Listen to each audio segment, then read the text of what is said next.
Olá pessoal, bom dia no Brasil, início de tarde aqui, solzão e calor, mas o dia de hoje da gente é no museu. A gente vai lá no museu que a gente gosta bastante, que é o Museu da Stasi. E o interessante é que o Museu da Stasi fica na antiga central da Stasi. A Stasi era a polícia secreta da Alemanha Oriental. E a gente tá andando aqui até lá e você vê esses tipos de prédio daqui, ó, tudo construído na Alemanha Oriental.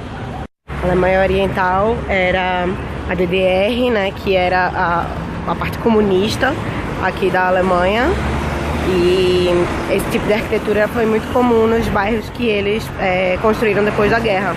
Totalmente diferente do estilo que havia no pré-guerra, que era os chamados Altbau, né?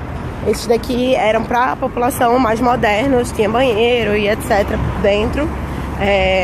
Mas é também uma arquitetura que é bastante chocante, é muito largo, muito grande e deixa você se sentir pequenininho assim, você não se sente muito parte desse tipo de construção. Você vê que as árvores também, ó, a maioria são árvores pequenininhas, que foram plantadas agora e quase todas depois mesmo da reunificação, né? Na época era bem menos arborizado. Olha só, esse aqui era o complexo da Stasi, na verdade do que eles chamavam de Ministério de Defesa, né? Do qual a Stasi fazia parte como polícia secreta. E aqui a gente tem a plaquinha do Stasi Museu. Tá em reforma. E eu falei Ministério de Defesa, mas na verdade traduzindo é Ministério da Segurança do Estado, né? Staatssicherheit. E é por isso também que era chamado de Stasi, é a sigla.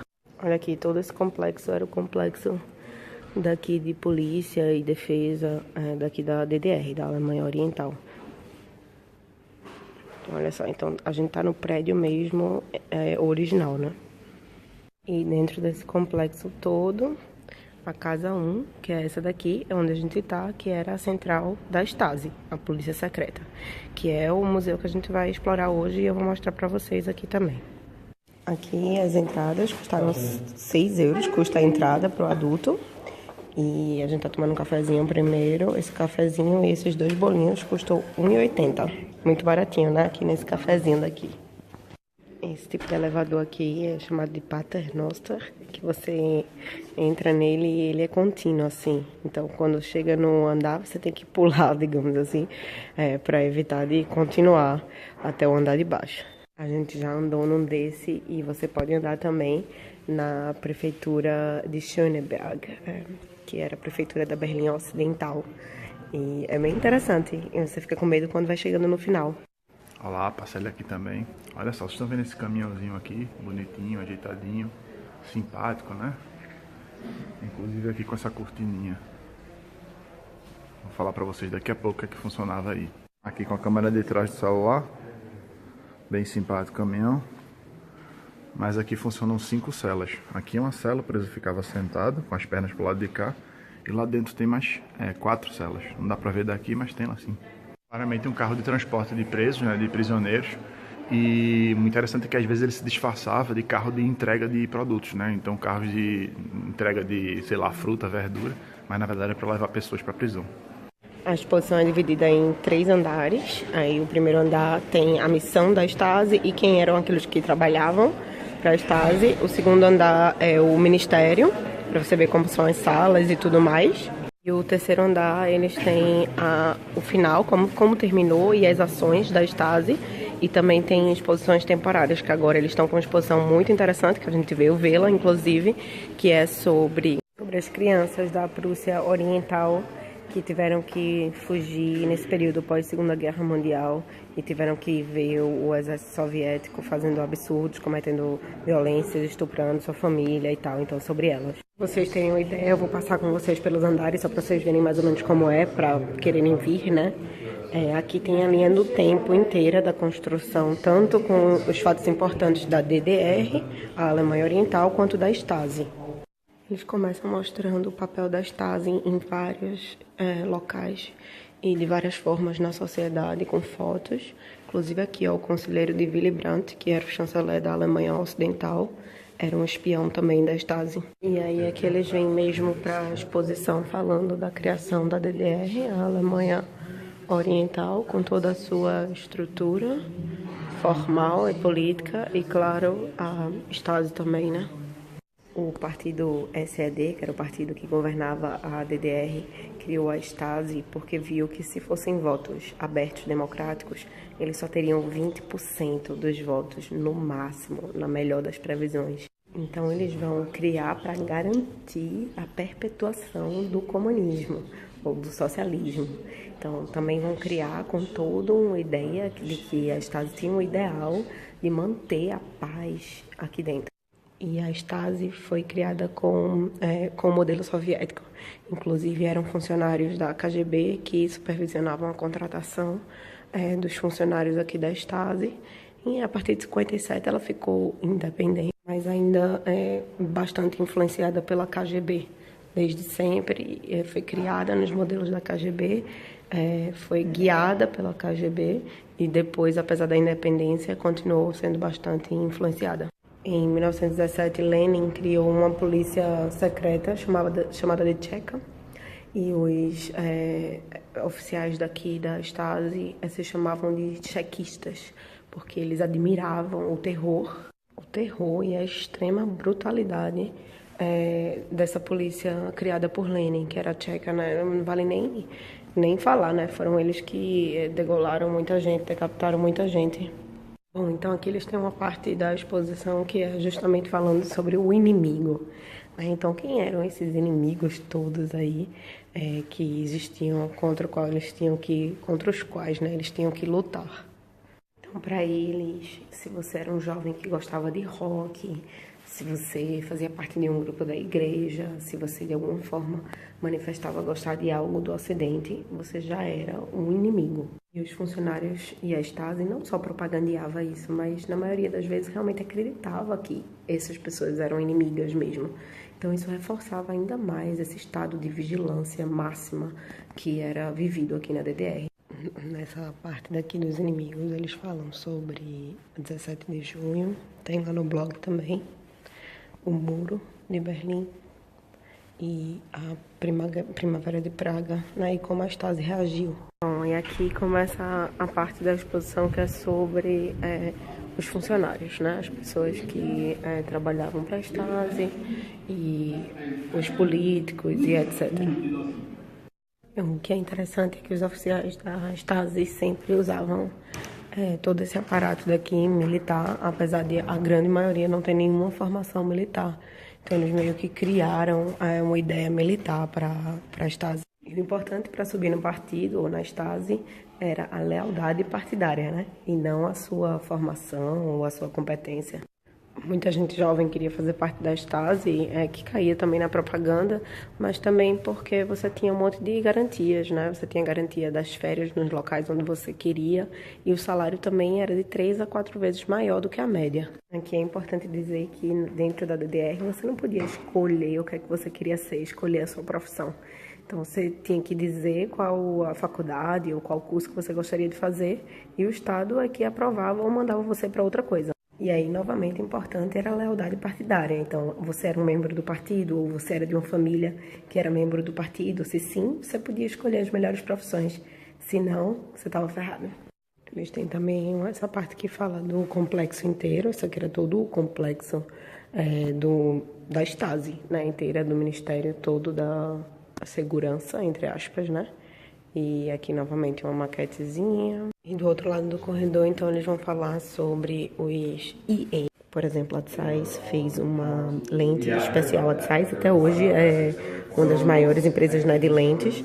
Ela fez uma especial para a Stasi. Custava mais de 200 mil marcos e servia para fotografar um alvo com pouca luz, meio que à noite, e a 10 até 40 metros de distância. Eles instalavam geralmente nos carros e também instalavam flash nos Trabes, que eram os carros deles.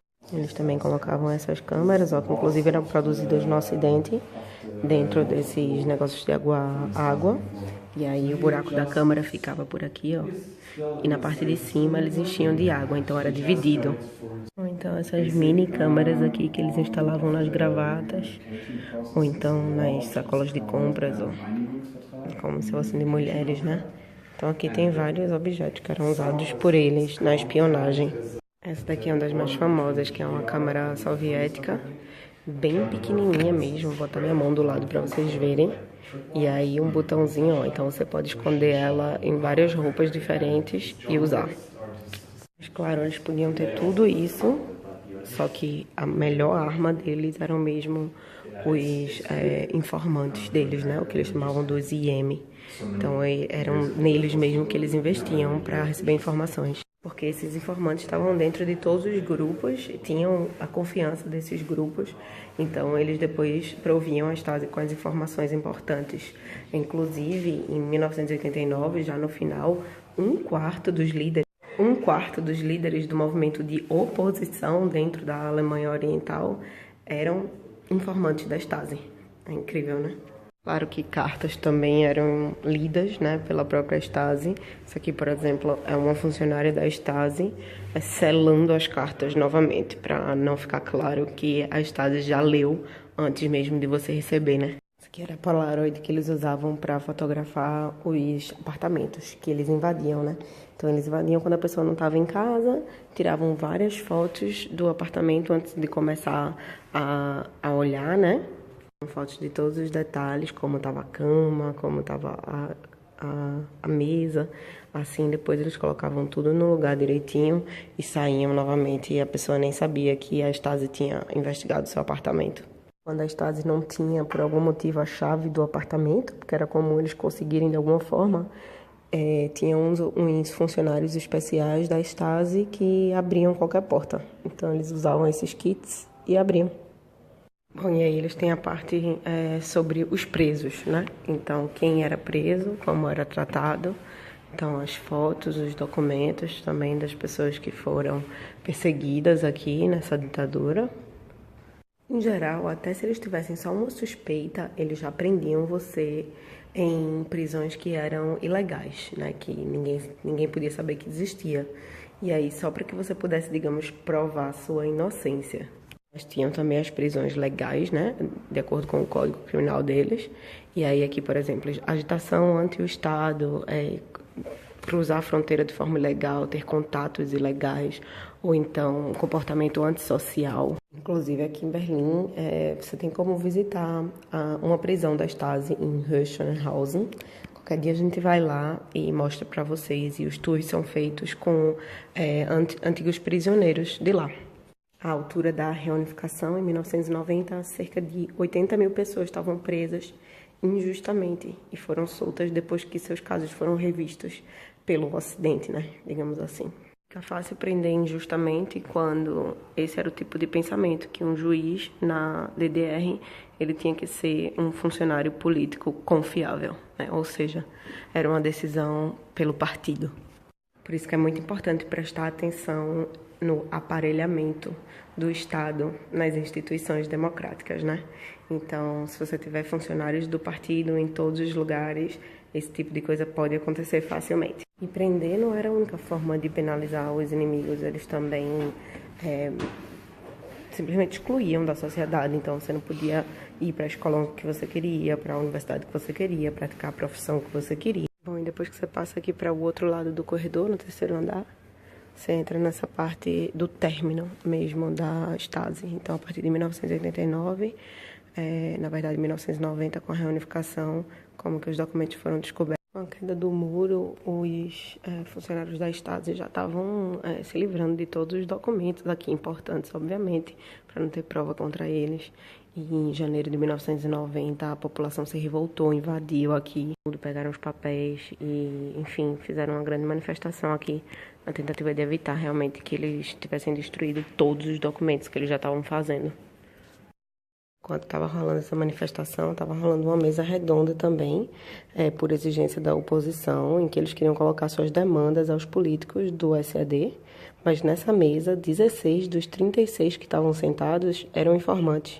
Tendo 16 dos 36 participantes da mesa redonda de forma não oficial, a Stasi conseguia influenciar a pauta para que não fosse nada inconveniente para eles. Bom, e ainda bem, graças à coragem de muitos cidadãos, os dados não foram todos destruídos, né?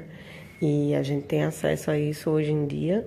Graças a Deus também a Stasi acabou, eles foram aos poucos trocando sua liderança. Depois da queda do muro e da pressão da oposição dentro mesmo da Alemanha Oriental, eles já trocaram a liderança, foram ficando mais cuidadosos, até que com a reunificação acabou mesmo essa estrutura. Espero que vocês tenham gostado aqui da visita ao Museu da Stasi. Tentei mostrar todo ele para vocês e dar um pouco da introdução na história. Lógico que vai ter post lá no blog também. Ainda já tem um post sobre a espionagem da Stasi, mas vai ter um específico sobre o museu. E me diz aí se vocês gostaram, tá bom?